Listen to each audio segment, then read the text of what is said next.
ഗോപിക ഈ ലെക്ക് ഭാഗ്യമൊക്കെ പരീക്ഷിക്കാറുണ്ടോ? ഒരുപാടില്ല, എന്നാൽ എടുത്തിട്ടുണ്ട് ഞാൻ ചെറുങ്ങനെയൊക്കെ. 25 ലക്ഷം രൂപയും മാരുതി കാറും പാവപ്പെട്ട ഗോപിക ഗോപകുമാറിന് നേടിക്കൊടുത്ത പെരിയാർ ബമ്പർ നറുക്കെടുക്കിന്റെ ഭാഗ്യരേഖ ടിക്കറ്റുകൾ. കൊടുക്ക് ടിക്കറ്റ്, കൊടുക്ക്.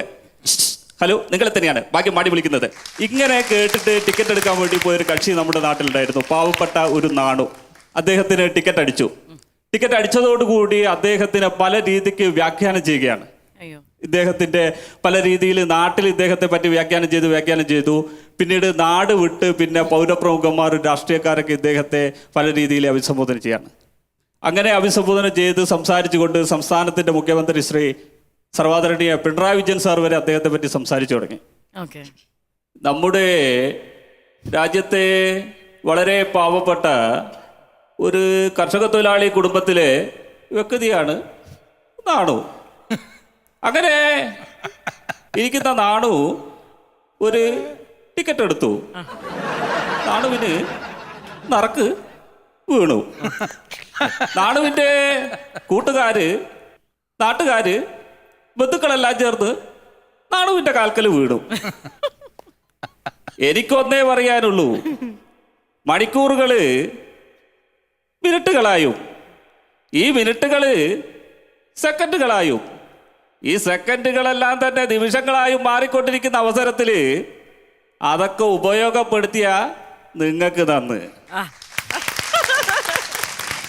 അദ്ദേഹത്തെ പറ്റി ശ്രീ പിണറായി സഖാവിന് ശേഷം VS സാർ പറഞ്ഞു, രാജ്യത്തെ 70% വരുന്ന പാവപ്പെട്ട ലോട്ടറി വിൽപ്പനക്കാരുടെ പ്രതിനിധിയായിട്ടുള്ള നാണു ഒരു ടിക്കറ്റ് എടുത്തതോടുകൂടി അടിക്കുകയാണ്. Thank you. കുഞ്ഞാലിക്കുട്ടി സാഹിബിന് നാണുവിനെ പറ്റി പറയാനുണ്ട്.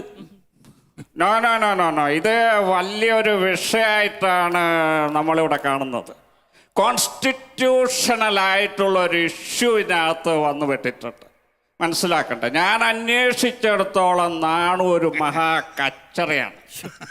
അവൻ്റെ കാര്യത്തിൽ എടുക്കാൻ വേണ്ടിയിട്ടുള്ളൊരു തീരുമാനം എന്ന് വെച്ചാൽ ഒന്നിക്കില്ലെങ്കിൽ അയാൾ എടുത്ത ടിക്കറ്റിൻ്റെ ടാക്സ് ഒഴിവാക്കിയിട്ട് പൈസ മുഴുവൻ കൊടുക്കുക.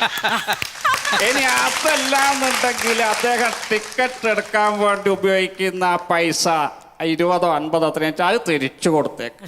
അതാണ് ഇക്കാര്യത്തിൽ ലീഗിൻ്റെതായിട്ടുള്ളൊരു അഭിപ്രായം. Thank you. നമ്മുടെ രാഷ്ട്രീയ നിരീക്ഷണ രംഗത്തു നിന്നും ശ്രീ അഡ്വക്കേറ്റ് ജയശങ്കർ അദ്ദേഹം വന്നിട്ടുണ്ടായിരുന്നു. വലിയ സംഗതിയാണ്, മഹാക്രിമിനലാണ്. ഇദ്ദേഹത്തെ പറ്റിയൊക്കെ പറഞ്ഞാൽ നിങ്ങൾക്ക് മനസ്സിലാവില്ല. ഇദ്ദേഹത്തിന്റെ പരിചാരത്ത് ഒരുപാട് കഥകളുണ്ട്. അന്ന് മധ്യ തിരുവിതാംകൂർ MLA ആയിരുന്ന KK ജോസഫ്, അദ്ദേഹത്തിന്റെ വലിയ ഗുഡാപ്പട തന്നെ ഉണ്ടായിരുന്നു. ആ വലിയ ഗുഡാപ്പടയിലൂടെ അദ്ദേഹം ഈ പറയുന്ന നാണു അതിലൊരു അംഗമായിരുന്നു. അന്ന് വിയറ്റ്നാം ക്വാളിറ്റി ഒഴിപ്പിക്കാൻ വേണ്ടി പോയിട്ടുള്ള വലിയൊരു പടയുണ്ട്. സാങ്ക്, റാവുത്തർ, ഇരുമ്പ് ജോഡി, അവരുടെയൊക്കെ കൂട്ടത്തിലൊരു പ്രധാനിയായിരുന്നു അദ്ദേഹം. അവരെല്ലാം ചേർന്ന് ഒരു പാവപ്പെട്ട മനുഷ്യനെ തെരുവിലേക്ക് വലിച്ചെടുത്തു, ഭൂസാസിട്ടു. അദ്ദേഹത്തെ തെരുവിൽ ലോട്ടറി വിറ്റ് നടക്കരുത്. ഈ കഥകളൊക്കെ ഞാൻ പണ്ട് പറയും, ഞാൻ എല്ലാവരോടും പറയും, എനിക്ക് യാതൊരു പേടിയില്ല. ഈ കഥകൾ മുഴുവൻ ഞാൻ ഹൈക്കോടതിയിൽ ഇതിന്റെ ഫയലുകൾ കണ്ടിട്ടുള്ള ഒരാളാണ്. ഈ ഫയലുകൾ മുഴുവൻ ഞാൻ കണ്ടിട്ടുണ്ട്. ഇവര് തമ്മാടത്ത് മുഴുവൻ കാണിക്കുന്ന സമയത്ത് ഞാൻ ഹൈക്കോടതിയിൽ ഈ ബർബുഡോട്ട് നടക്കാണ്. അന്ന് സിറ്റിംഗ് ജഡ്ജി ദീനദയാൽ അദ്ദേഹത്തോട് ചോദിച്ചു, എന്താണ് വിഷയം, നിങ്ങൾക്ക് ഒരു മുണ്ടെടുത്ത് നടത്തൂടെ? ഞാൻ പച്ചയായ മനുഷ്യനാണ്, എനിക്കൊന്നും ജനങ്ങളുടെ പോലും വർക്കല്ല. അത്തരത്തിലുള്ള ഒരു നടപടിയെ ഞാൻ വിട്ടിടും. എനിക്കാരും പറയില്ലല്ലോ, എന്റെ മടി കഥയില്ല. അതാണ് കോൺഗ്രസിന്റെ സമുന്നതനായിട്ടുള്ള നേതാവ് ശ്രീ ആര്യാടൻ മുഹമ്മദ് സാർ, അദ്ദേഹം ലോട്ടറി കഥയെ പറ്റി നമ്മോട് പറയുകയാണ്. നമ്മുടെ നാട്ടില് മുമ്പ് സ്ഥിരമായിട്ട് ടിക്കറ്റ് എടുക്കുന്ന ഒരാളുണ്ടായിരുന്നു മോളെ, മനസ്സിലായില്ല. പല വീടുകളിലൊക്കെ ജോലിക്ക് നിൽക്കുന്ന ഒരാളായിരുന്നു.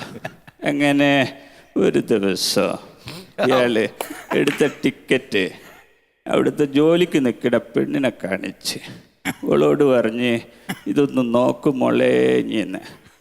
ഓക്ക് ഇയാളാടുന്ന് പറഞ്ഞേക്കുകയും വേണോ, അങ്ങനെ ഒരു ബുദ്ധി ഉണ്ടായിരുന്നു. മനസ്സിലായില്ലേ?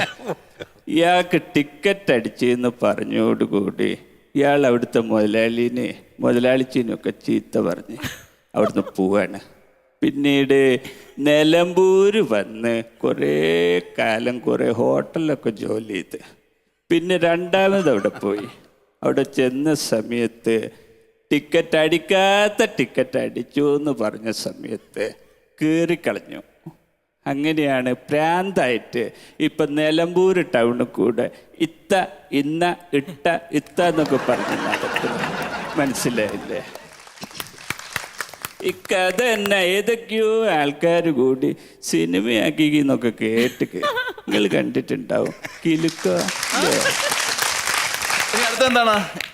നമ്മുടെ കഥ പറയുമ്പോൾ എന്ന് പറയുന്ന സിനിമയുടെ ആ ഹിറ്റ് ഡയലോഗ്, മമ്മൂക്ക പറഞ്ഞിട്ടുള്ള ആ ഡയലോഗ് നമ്മുടെ ശ്രീ സർവാദരണീയ ശ്രീ പിണറായി വിജയൻ സഖാവ് അദ്ദേഹം പറഞ്ഞാൽ എങ്ങനെ ഉണ്ടാവും എന്നുള്ളത് ഒന്ന് നോക്കാം. Okay okay.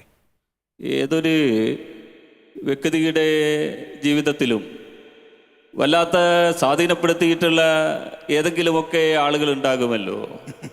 അത്തരത്തിൽ ഒരു വ്യക്തി എനക്കും ഉണ്ടായിരുന്നു. നമ്മുടെ ധർമ്മടം പാലത്തിനടുത്തുള്ള ഒരു ബാലൻ.